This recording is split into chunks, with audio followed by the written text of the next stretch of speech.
Cientos de toneladas de piedra representan a un poderoso faraón. Es el colosal testamento de la época dorada de Egipto.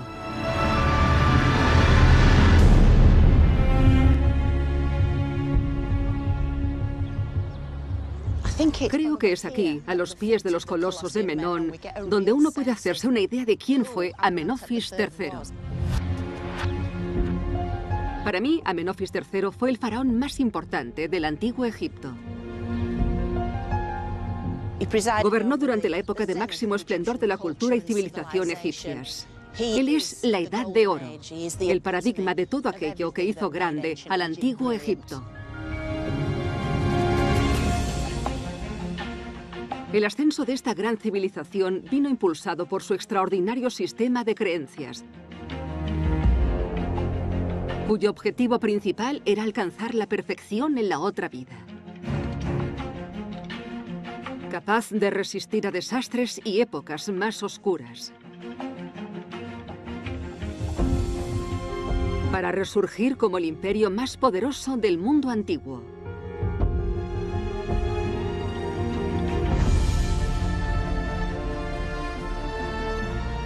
En este episodio voy a adentrarme en la que considero como la era más grande de Egipto, el Imperio Nuevo. Impresionante, qué maravilla de cámara.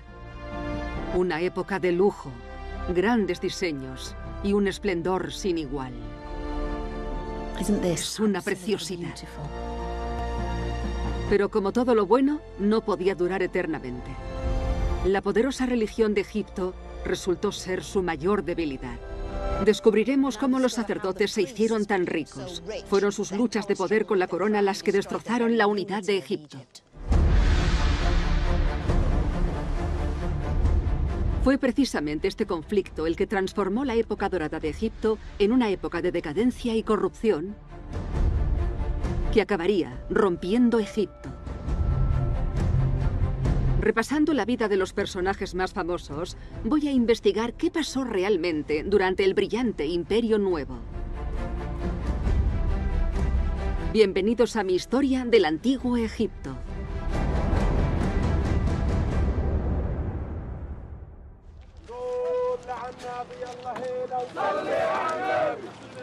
El Imperio Nuevo, hace casi más de 3000 años.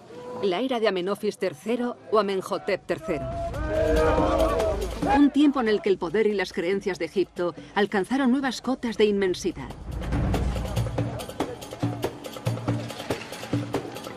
Me he unido a un equipo internacional de arqueólogos que están excavando en uno de los vastos monumentos que creó Amenofis, su templo funerario. Estar aquí te permite entender cómo era este lugar hace 3500 años, cuando todavía estaba en construcción, más o menos como ahora. Estatuas por todas partes y la imagen de Amenofis III representada cientos de veces. Los arqueólogos realizan un minucioso trabajo de unir todas las piezas. La historia surge literalmente del suelo, pieza a pieza. En la época de las pirámides, las tumbas reales y los templos funerarios formaban un único complejo. Sin embargo, 1300 años después, empezaron a construirse por separado, como muestra de una nueva era de opulencia. Este fue el sello insignia de la mayor dinastía de todas, la 28ª, la era de Amenofis III. Durante siglos, los únicos restos visibles del templo funerario de Amenofis fueron estas dos estatuas colosales. Ahora, la doctora Yurik Sorusian y su equipo de arqueólogos están trabajando para revelar por completo el esplendor de este majestuoso monumento. Tócalo. Parece cristal. Sí. Con una superficie de casi 35.000 metros cuadrados, no se trataba de una tumba como las pirámides, sino de un enorme complejo, el mayor templo funerario jamás creado. Es enorme. Es increíble. Este es solo el templo más grande, el templo principal. Imagínate otros templos, calles, avenidas con esfinges, almacenes, talleres, tesoros, piscinas, jardines, casas de sacerdotes y edificios administrativos. Todo conformaba una gran ciudad dentro de la capital. Es de un tamaño sobrecogedor. Sí, ya lo creo. Esta obra se hizo para que pudieran adorarle durante toda la eternidad, mientras que su cuerpo momificado se enterró en el cercano Valle de los Reyes. En vida, el templo contaba con un grupo permanente de sacerdotes, todos ellos gobernados por el faraón. Las enormes estatuas de Amenofis presidían la entrada principal. A continuación, se alzaba un segundo par, y después un tercero. La imagen de Amenofis se repetía a lo largo del complejo.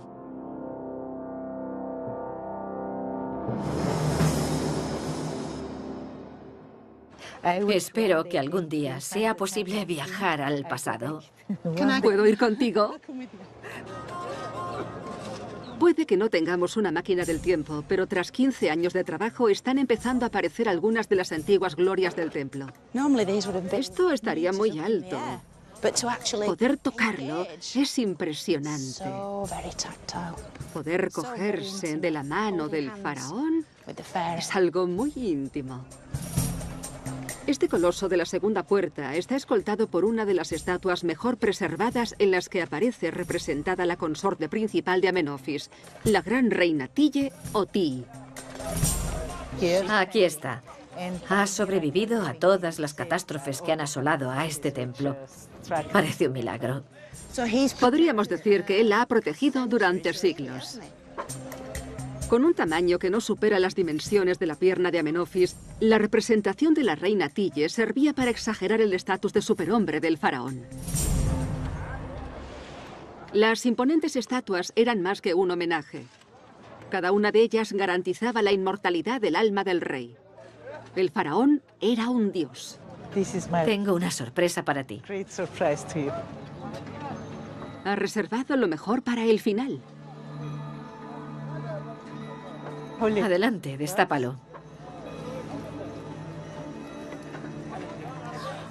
¡Madre mía!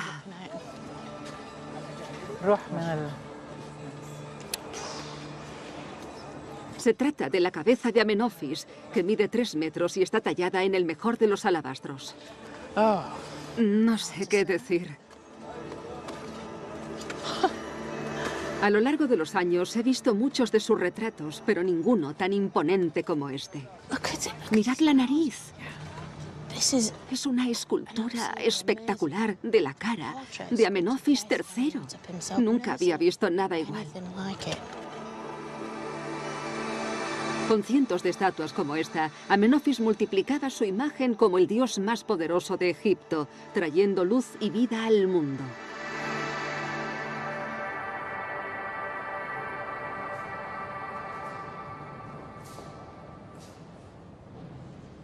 Porque la persona que controlaba la religión en Egipto, controlaba Egipto. Y con ello, una gran cantidad de riqueza. Amenofis iba cubierto de oro de los pies a la cabeza. Además, regalaba oro a sus cortesanos, pero también lo usaba como arma diplomática.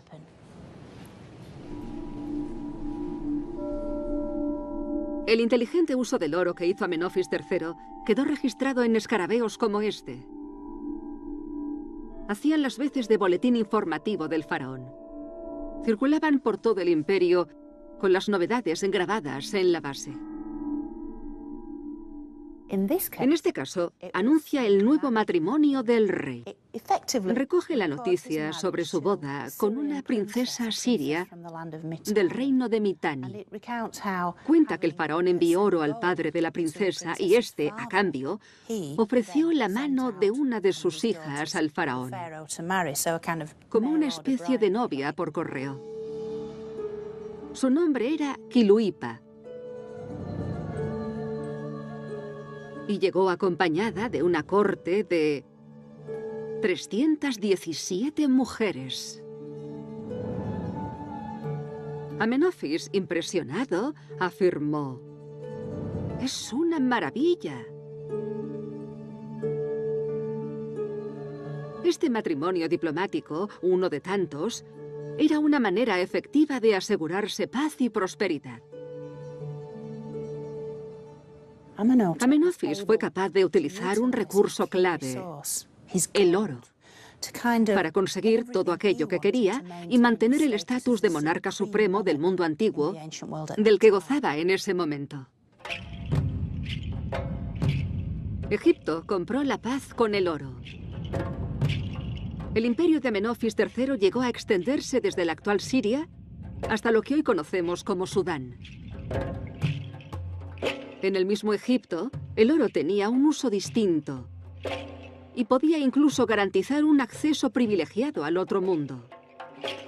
En un museo de Wigan se guarda uno de estos tesoros: una deslumbrante máscara de oro.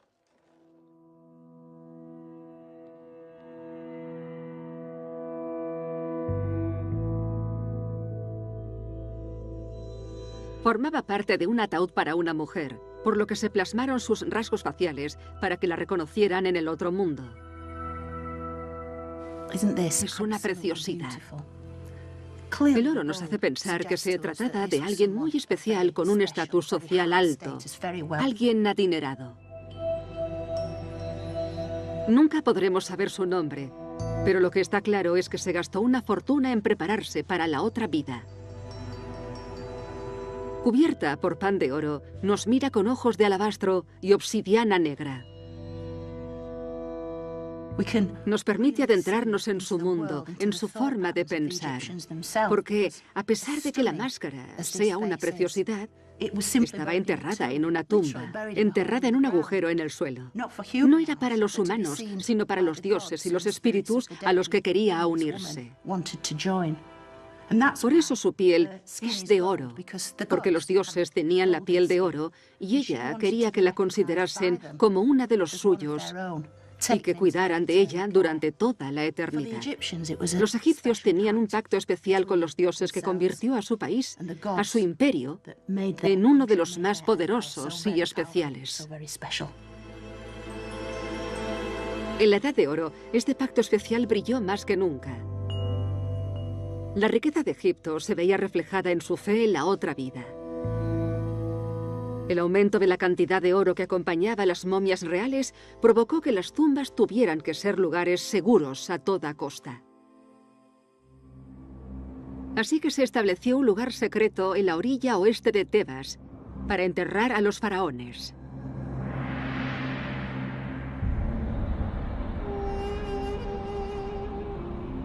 El Valle de los Reyes.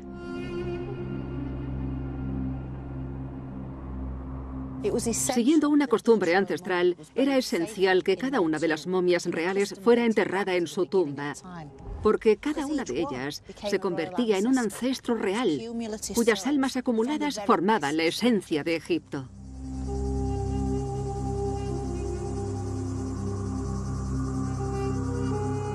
Las tumbas reales ya habían sido profanadas en alguna ocasión, rompiendo así el vínculo espiritual que unía a Egipto con sus ancestros. Para prevenir que algo parecido volviera a suceder, los faraones del Imperio Nuevo decidieron enterrarse en lo más profundo de este remoto valle, donde podrían descansar en sus tumbas talladas en roca sin que nadie les molestase. Así fue como se convirtió en el lugar más sagrado de Egipto.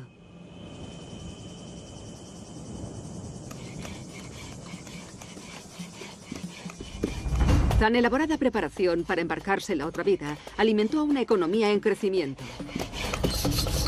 Al igual que en la época de las pirámides, la vida de muchos egipcios de a pie giraba en torno a la industria de la muerte. No solamente había que tallar tumbas y construir templos, también se necesitaban estatuas, altares, ataúdes, sarcófagos y todo tipo de complementos diseñados para la vida eterna. También propició la explotación y tratamiento de todo tipo de materiales, como el alabastro, el granito o el oro. Esta es una copia de uno de los mapas geológicos más antiguos, datado de 1150 a.C. en el reinado de Ramsés IV. Este mapa es una guía de las canteras y las minas de oro que se extendían a lo largo de 15 kilómetros en el desierto arábigo. Es casi tan preciso como un mapa geológico moderno, con colores distintos para identificar los distintos tipos de roca. Estas áreas negras tan grandes son las rocas sedimentarias. Por aquí, donde se vuelve rosa, están las rocas ígneas como el granito. También pueden encontrarse zonas de minas de oro. Y esta área jaspeada representa las zonas de grava. El mapa es muy específico y fue diseñado especialmente para un proyecto de cantera en concreto. 8.000 hombres fueron enviados a un valle desierto a 130 kilómetros de Tebas para extraer piedras que se usarían en los monumentos reales.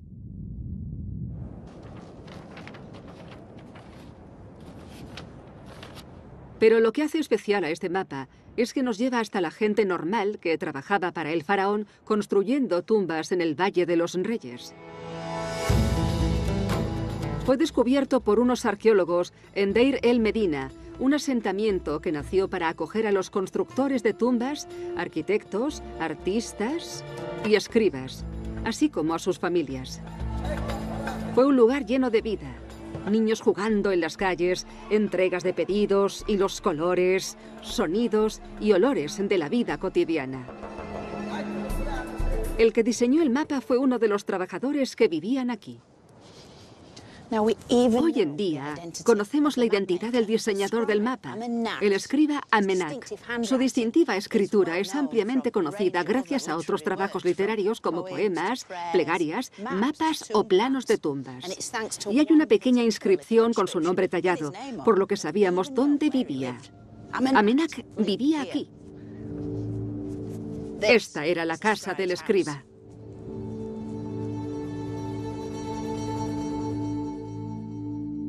Amenak fue uno de los trabajadores cualificados que ascendió en el escalafón social en las generaciones posteriores al reinado de Amenofis III. Se convirtió en el escriba jefe de su pueblo, así que fue un hombre muy importante. Sin embargo, le acompaña una historia triste. A medida que iba haciéndose mayor, la vista empezó a fallarle. Sabemos esto porque se ha encontrado una plegaria donde le hace una petición muy personal a la diosa local, Meretseger, que vivía en lo alto de esta montaña. Le implora y le cuenta que la vista le está fallando. Ve la oscuridad por las mañanas. Para un escriba consagrado como Amenak, tuvo que ser algo muy triste. Aquí, Amenak ruega a Meretseger. Ambos aparecen representados simbólicamente sin ojos. Es difícil no pensar en cómo, a medida que se hacía mayor y más débil, habría subido las escaleras que llevaban al techo y habría intentado concentrarse en el trabajo, a pesar de los problemas de vista. Habría intentado mezclar las pinturas, pintar las líneas y las palabras. En un día como hoy, habría necesitado la luz del sol para poder realizar su trabajo. Sin embargo, al igual que sus predecesores que construyeron las pirámides, Amenak tenía un propósito mayor. Podemos imaginárnoslo a él y a sus vecinos de Deir el-Medina trabajando con un solo fin: crear la tumba real. Los faraones del Imperio Nuevo crearon una nueva imagen de ellos con innovadores diseños arquitectónicos que requerían de nuevas ciudades pobladas por trabajadores. Una economía fuerte que respaldaba una visión aún más grande para este mundo y el otro.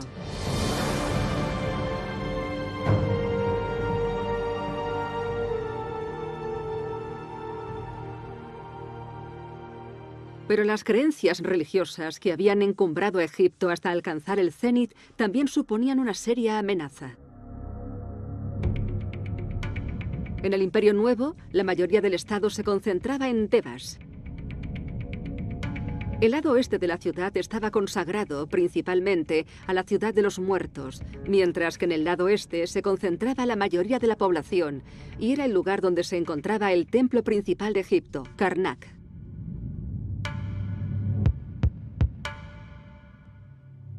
Karnak se convirtió rápidamente en el complejo religioso más grande del mundo antiguo.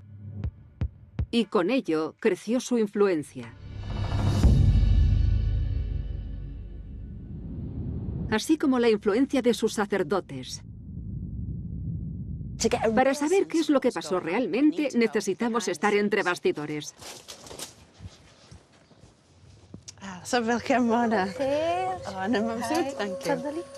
He conseguido recorrer este antiguo pasadizo al que solo tenía acceso el clero de Karnak.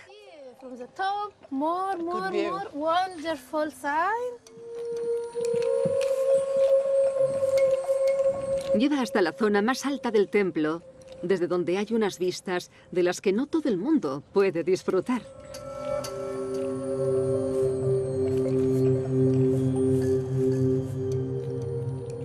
Fijaos, aquí caben Notre Dame y la Catedral de San Pablo. Y aún así sobraría espacio. Es inmenso. Karnak acoge una serie de capillas, altares y zonas sagradas dentro de un área de más de 100 hectáreas.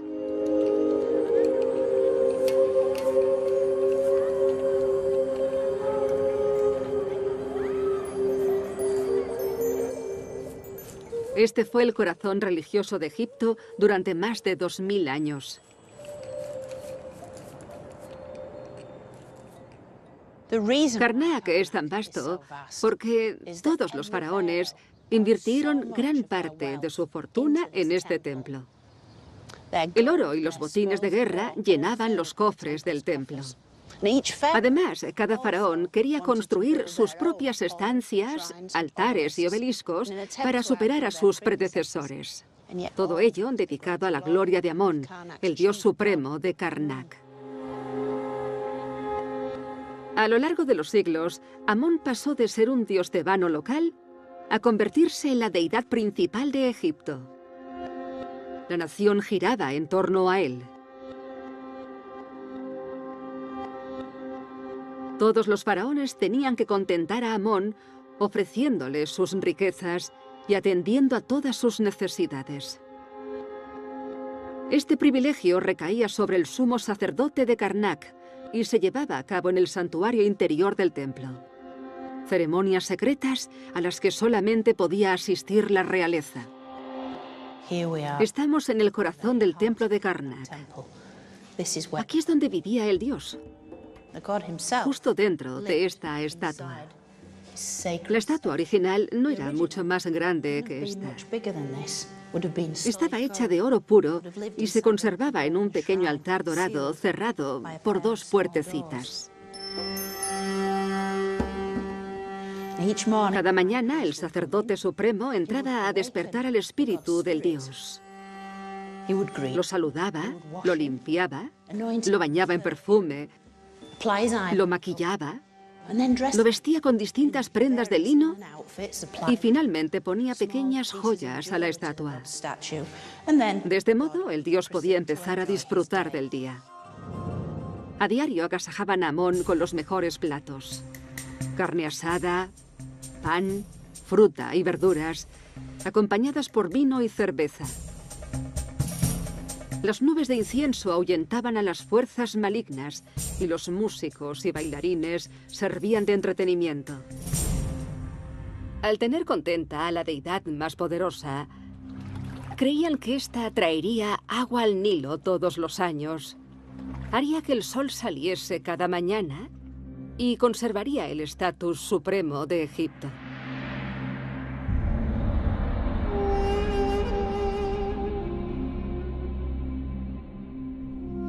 El acceso directo a Amón del que gozaban los sacerdotes supremos los convirtió en los mayores beneficiarios de la creciente prosperidad. Este tranquilo lugar es donde los clérigos, tanto hombres como mujeres, se bañaban 2 veces todos los días para conservar su pureza ante los dioses.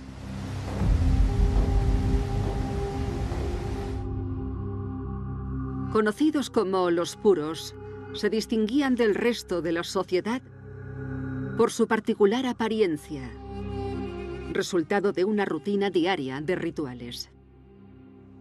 Parte de este ritual de pureza incluía el uso diario de una serie de instrumentos para cambiar su aspecto. Uno de los puntos más importantes era la eliminación de todo el vello corporal, tanto en hombres como en mujeres. Usaban cuchillas como esta para afeitarse la cabeza y el cuerpo entero a diario. De este modo evitaban tener piojos u otro tipo de cosas que eliminaban la sensación de limpieza. También era esencial que tuvieran la boca muy limpia, ya que tenían que hablar ante el Dios. Para ello usaban una técnica bastante moderna. Básicamente consistía en usar natrón, un tipo de bicarbonato, como una pasta de dientes moderna, que les dejaba los dientes limpios. No solo eran escrupulosos con la higiene dental, también vestían ropas de lino puro y llevaban sandalias hechas de junco. Tras esta maravillosa transformación, tenían acceso a estos espejos de metal pulido.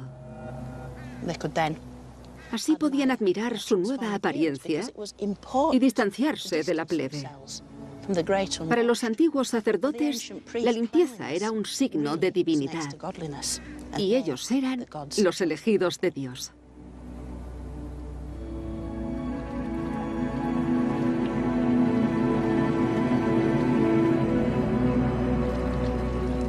A medida que aumentaba la riqueza y el poder de los sacerdotes de Karnak, su autoridad sobre Egipto empezó a rivalizar con la del faraón. Los sacerdotes de Karnak tenían una influencia trascendental y estaban activos tanto de día como de noche. Uno de estos sacerdotes fue Nak. Era un sacerdote de las horas de Amón, lo que quiere decir que era astrónomo. Por las noches se sentaba en el techo del templo, que hacía de observatorio, y era capaz de elaborar un mapa astral con el progreso de las estrellas y los planetas, así como de observar el movimiento de los cielos. Mediante esta técnica, los sacerdotes eran capaces de calcular cuándo debían celebrarse determinados acontecimientos. Esto implicaba que Karnak estaba abierto las 24 horas del día. Los sacerdotes siempre estaban allí, siempre observando.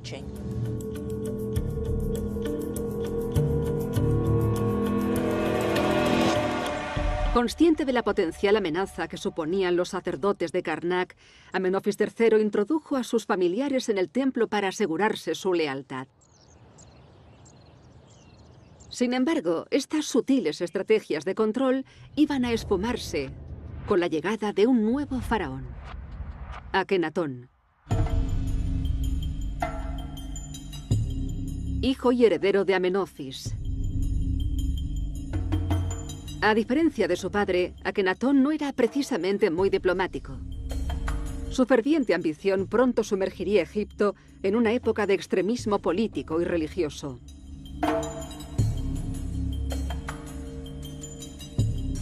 En los inicios de su reinado, Akenatón encontró una forma rápida de imponer su autoridad a los sacerdotes, construyendo un controvertido complejo nuevo en Karnak.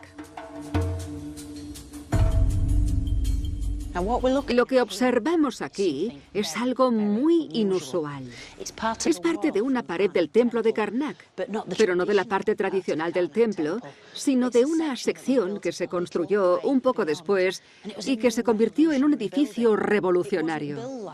No se construyó usando grandes bloques monolíticos de piedra, como es el caso de la parte original, sino que se utilizaron bloques más pequeños y fáciles de manejar. Pero lo más impactante de todo fueron las imágenes representadas en el nuevo templo. Akenatón había empezado a desmantelar la religión tradicional de Egipto, sustituyendo a las numerosas deidades por un solo dios. Si nos fijamos, las imágenes no tienen nada que ver con las anteriores. Amón no aparece por ninguna parte. El dios de Karnak no aparece representado en su propio templo. El dios que se muestra aquí es una forma del dios del sol llamada Atón. Se pueden apreciar los múltiples rayos descendiendo hasta convertirse en unas manos humanas que dan su bendición a la figura central, que no es precisamente el sacerdote supremo de Amón. Los sacerdotes de Amón habían perdido el control de Karnak. El propio Amón había sido reemplazado por el dios del sol Atón. De hecho, la vida en Egipto había cambiado por completo. Antes los cortesanos hacían una reverencia ante el monarca, pero eran otros tiempos. Esta gente tiene la cara casi hundida en el suelo. Están tumbados, postrados ante el faraón. Este hecho marcó el comienzo de una nueva era. Fue una época en la que solamente era posible comunicarse con Dios a través de sus intermediarios. Los monarcas gemelos Akenatón y su esposa y cogobernante Nefertiti. Cuando los sacerdotes protestaron, la pareja real cerró Karnak, echó a los sacerdotes y se apoderó de los tesoros. Después trasladaron a toda su corte a 400 kilómetros al norte de Tebas. Y en menos de 10 años construyeron una ciudad nueva.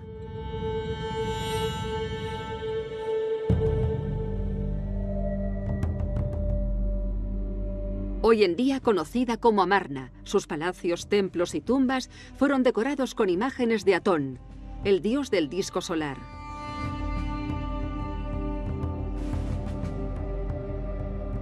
Nada quedó de la variedad de dioses a los que adorar. Ahora solamente se adoraba al sol, con himnos, plegarias y ofrendas extremadamente abundantes.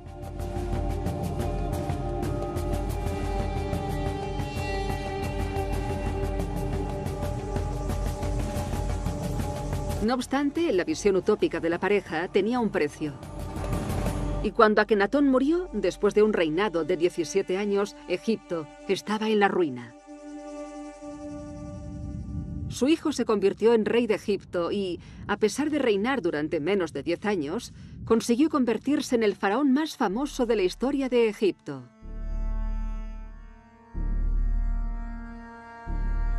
Tutankamón. La tumba de Tutankamón, descubierta por Howard Carter en 1922, es el mayor descubrimiento arqueológico de todos los tiempos. La máscara de Tutankamón es el paradigma del antiguo Egipto. Aunque nos resulte tan familiar, como la mayoría de las tumbas, guarda un antiguo secreto.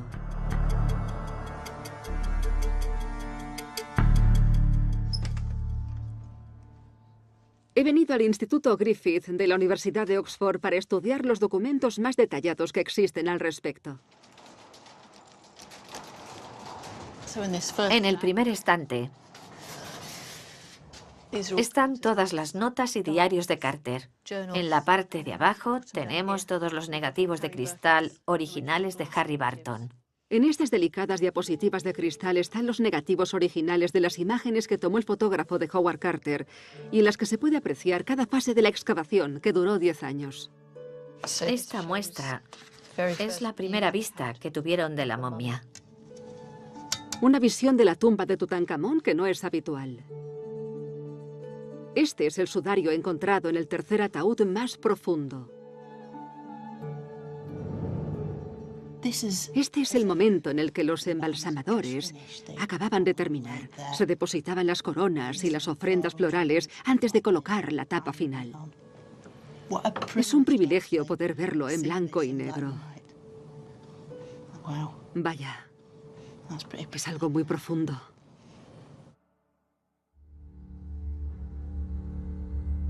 A pesar de su legendaria riqueza, Tutankamón fue un faraón insignificante en vida. Su prematura muerte, después de reinar durante solo una década, ofreció a los sacerdotes de Karnak la oportunidad perfecta para borrar todo rastro de Akenatón, Nefertiti y del período amarniense.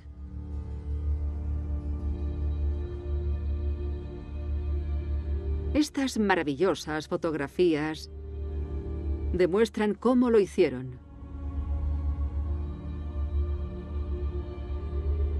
En su famoso trono de oro, Tutankamón aparece representado junto a su esposa Angesenamón.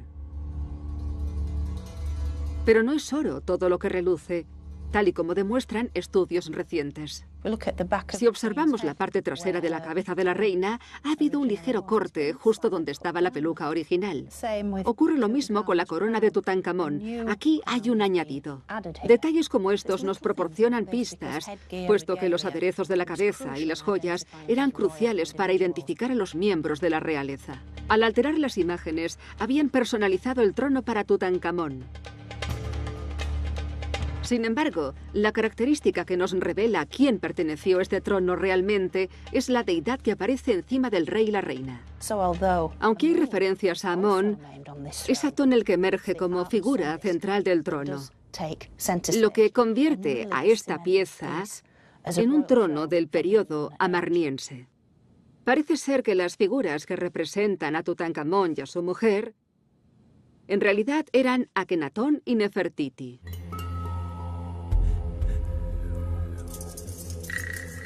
Otra de las pistas puede encontrarse en una de las piezas más famosas de la historia antigua, la máscara dorada de Tutankamón, o quizá no. Estudios recientes se han centrado en observar una característica que había pasado desapercibida hasta el momento: los agujeros de las orejas. La idea es que, en principio, dicha máscara fue diseñada para otra persona. Los estudios sugieren que Tutankamón solamente llevó pendientes durante su infancia. Así que a los 20 años, la edad a la que murió, no se le habría representado con las orejas agujereadas. Esta máscara no se fabricó para un faraón adulto. De hecho, al comparar el oro con el que se hizo la cara, se ha descubierto que es totalmente distinto al resto de la obra. Se pueden apreciar claramente las marcas de la soldadura. Esto hace pensar que la cara de Tutankamón se insertó en la máscara de un gobernador anterior. Un gobernador que llevaba pendientes. Un gobernador que podría haber sido una mujer. Un gobernador que podría haber sido Nefertiti.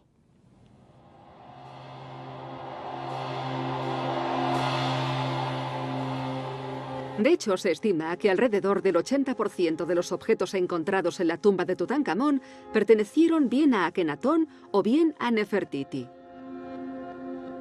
Todos los objetos mezclados conformaban una especie de caos religioso que había que desengranar. Para los sacerdotes, todo esto era oro sucio, por lo que la tumba de Tutankamón era la oportunidad perfecta de enterrar el pasado para siempre.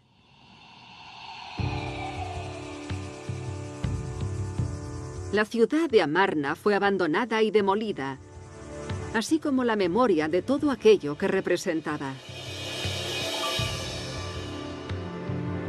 La religión volvió a instalarse en el Estado. Los sacerdotes recuperaron sus puestos en Karnak.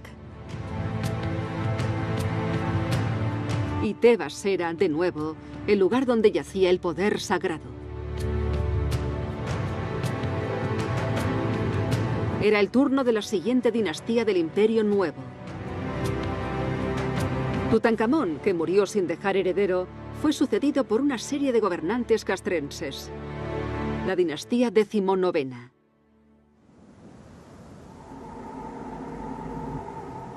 La nueva dinastía no contaba con ancestros reales directos, por lo que necesitaba reconectar con el pasado ilustre de Egipto. Se reinstauraron las creencias tradicionales bajo la dirección de uno de los gobernantes más influyentes, Seti I,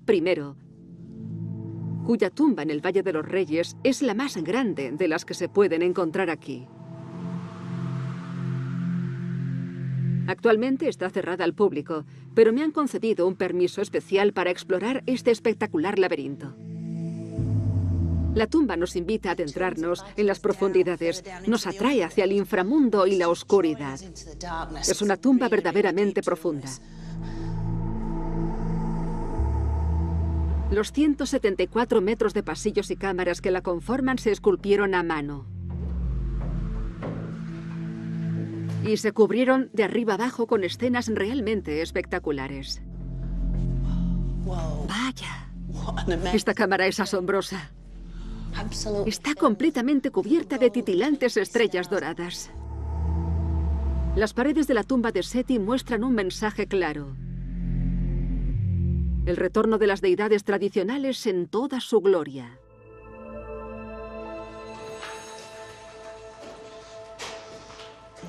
Aquí vemos a Seti con los dioses.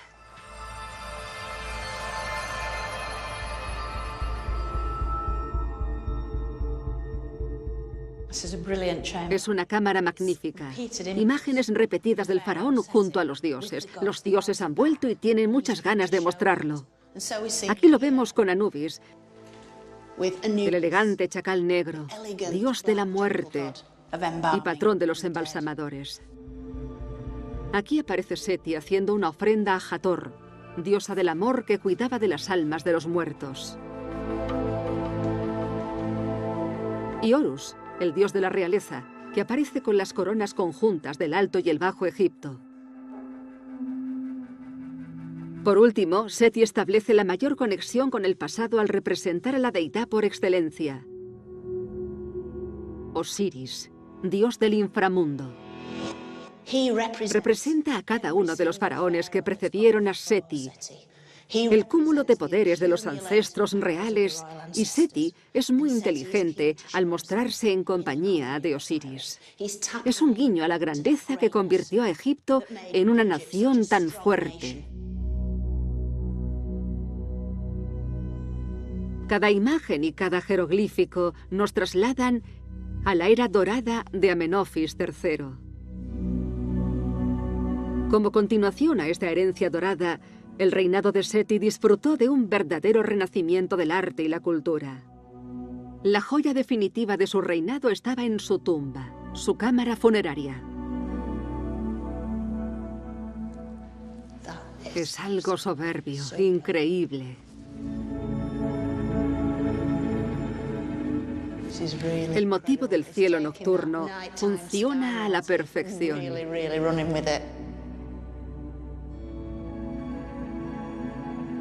Este es el cielo visto a través de los ojos de los sacerdotes astrónomos. Aquí es donde yacía la momia real en su sarcófago de alabastro. De este modo, la momia de Seti, el alma de Seti, podía disfrutar de este espectacular techo.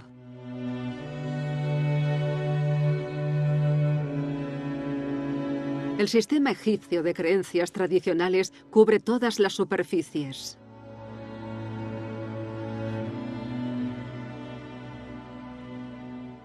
Egipto había vuelto. Seti había traído de nuevo los días de gloria. Era como si el periodo amarniense nunca hubiese existido. Para los hombres y mujeres del pueblo era una gran noticia porque se había restaurado el orden. Había terminado el caos. Y todo estaba en su lugar en el mundo.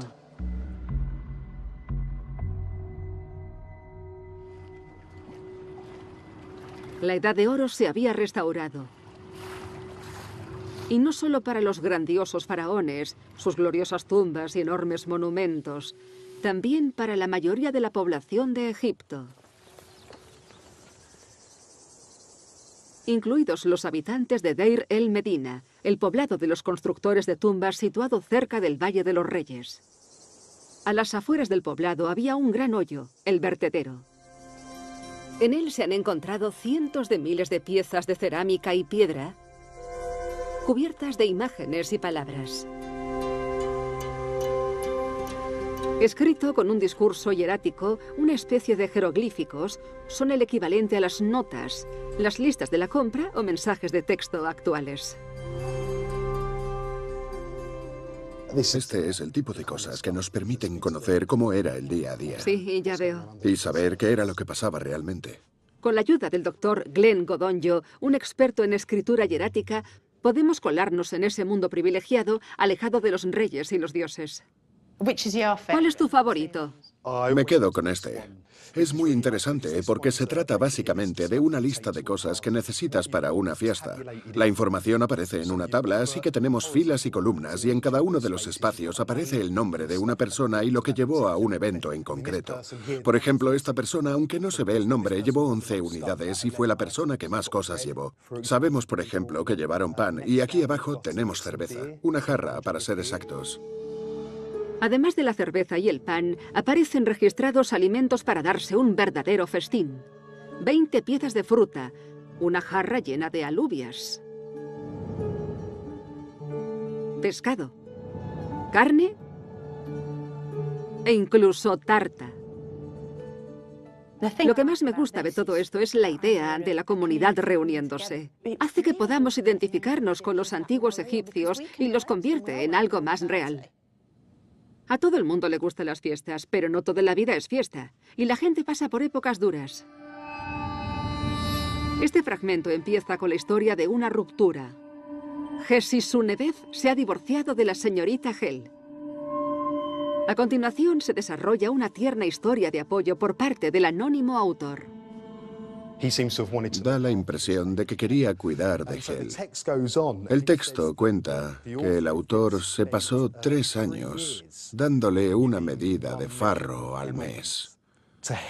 Pero la cosa no termina ahí. Ella le da una faja al autor y le dice que vaya a venderla a la orilla del río, que es donde estaba el mercado. A cambio de esto, le pide una medida de farro. Nadie quiso comprarle. El texto continúa diciendo que el autor intentó rebajar su precio. Justo aquí hay una valoración de un cliente. Es una sola palabra, bin, que significa malo. Vaya, es una historia muy triste. Así es, la faja ni siquiera valía una medida de farro. Es algo triste, pero el autor es tan buena persona que termina por comprársela por un precio muy superior a su valor en el mercado. Era un buen hombre. Es una pena que no sepamos su nombre. Sí, la verdad es que es una pena. Por lo menos nos quedan sus palabras. Una de las muchas voces de Deir el Medina que nos llega a través de 3000 años de historia. Nos cuenta los altibajos de la vida, un tema muy familiar, incluso a día de hoy. Para muchos, el Imperio Nuevo fue una época de abundancia, pero no iba a durar mucho más. La era dorada de los ricos faraones se estaba volviendo todavía más superficial.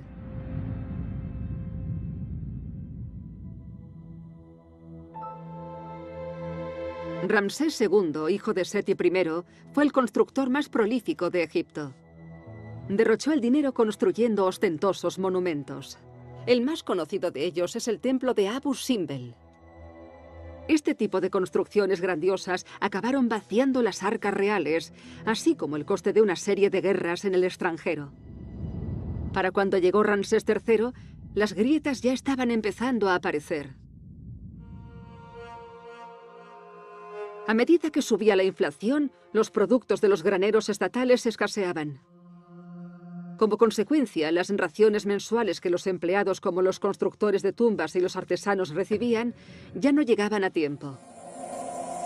Esta situación provocó la primera huelga de la que se tiene constancia en la historia.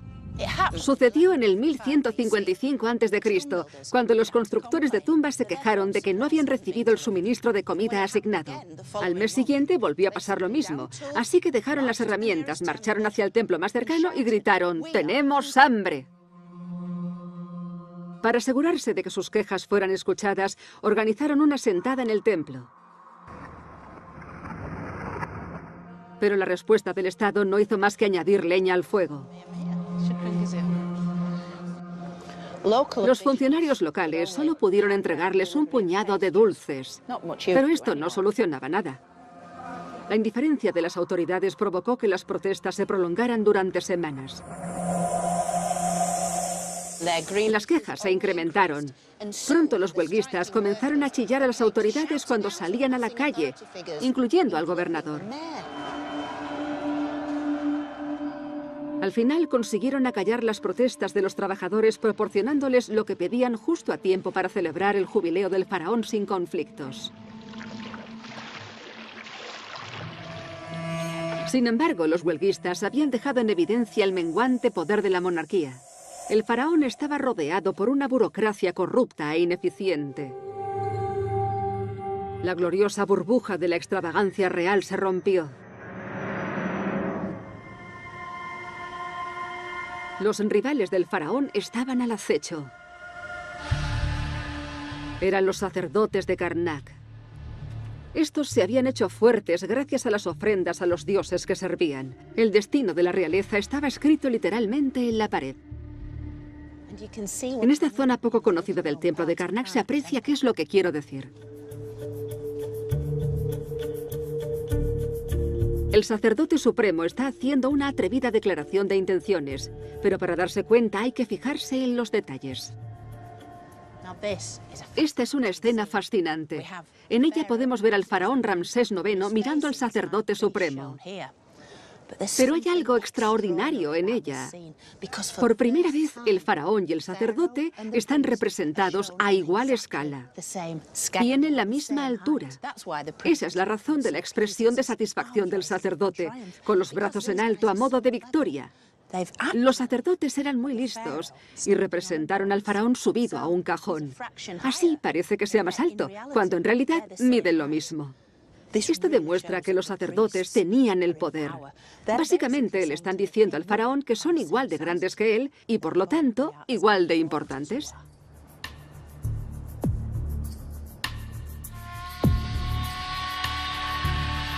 Los sacerdotes se habían convertido en verdaderos políticos y le disputaban el poder a la realeza. Desequilibraron la balanza entre la Iglesia y el Estado, una relación en la que estaba basada toda la cultura de Egipto. Tan grande era su ambición que hacia el final del Imperio Nuevo, los sacerdotes tomaron el control de todo el sur. Con el faraón gobernando solo en el norte, el país se rompió en sus dos antiguas mitades.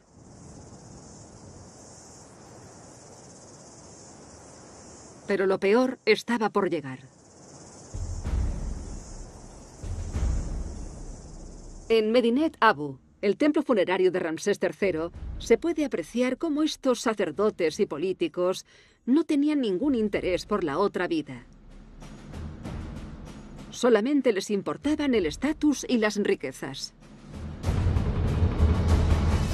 El inquietante episodio de la historia de Egipto que analizaremos a continuación no solo supuso un desastre para su principal creencia en la otra vida, sino que dejó un tortuoso puzzle que los egiptólogos todavía están intentando resolver. Esta extraordinaria historia no empieza en el templo, sino en una casa construida dentro del recinto. Las corruptas ambiciones de los sacerdotes serían puestas en práctica por el hombre que vivió aquí.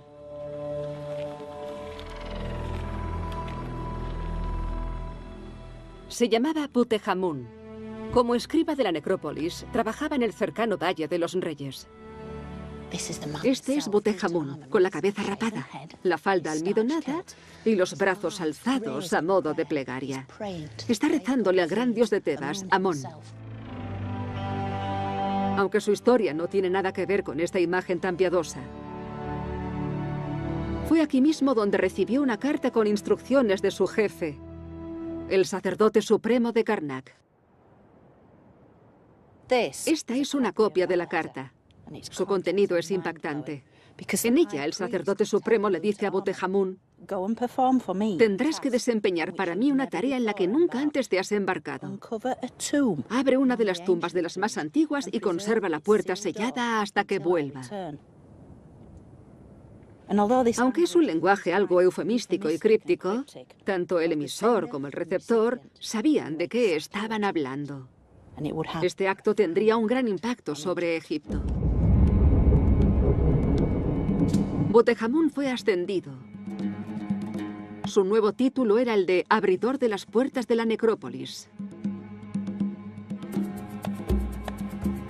Puso rumbo al Valle de los Reyes acompañado por sus hombres. Se llevaron con ellos herramientas y rollos de lino. Su misión no era otra que desmantelar el cementerio real en busca de oro. El objetivo era acumular riquezas.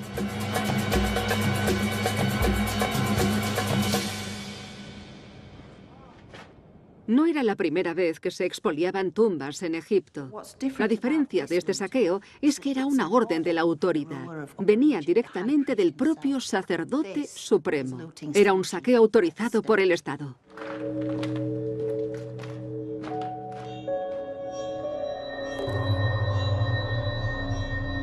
Butejamun conocía el lugar secreto donde se encontraban las tumbas reales, así que empezó con el trabajo de restauración, tal y como lo llamaba él.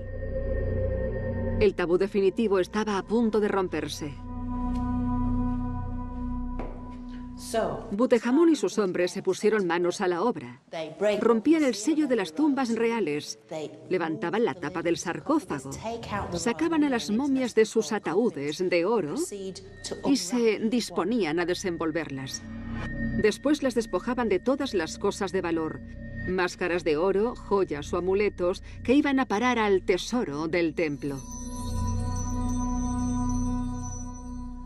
Por último, envolvían de nuevo a las momias en lino y las enterraban todas juntas. Para los sacerdotes necesitados de dinero, las tumbas reales ya no eran inviolables. Simplemente eran una serie de cuerpos que descansaban entre el oro que necesitaban para conseguir sus objetivos políticos. Durante 20 años, este lugar se convirtió en uno de los talleres donde Butejamun se dedicaba a envolver momias. Los arqueólogos han encontrado aquí fragmentos de oro pertenecientes a ataúdes reales, señales de los tesoros perdidos de numerosos faraones.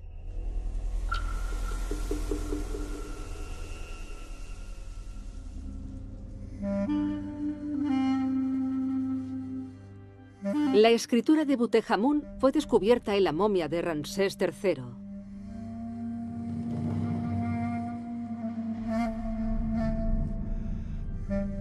Sin ningún respeto por lo sagrado, volvió a enterrar al gran faraón Amenofis III en el ataúd de Ramsés III y usó la tapa, que no encajaba, del de Setis II.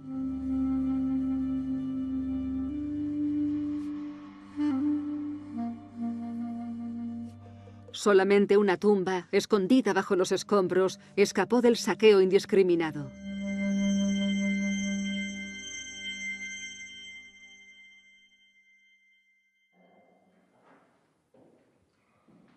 La mayor violación del alma del antiguo Egipto se había completado. Obviamente, los sacerdotes reyes de Karnak habían conseguido lo que siempre habían querido, el poder absoluto. Ya no estaban interesados en los ancestros reales, que suponía una mera fuente de la que robar y enriquecerse. Los devotos se habían vuelto cínicos, y la otra vida no era más que una ilusión.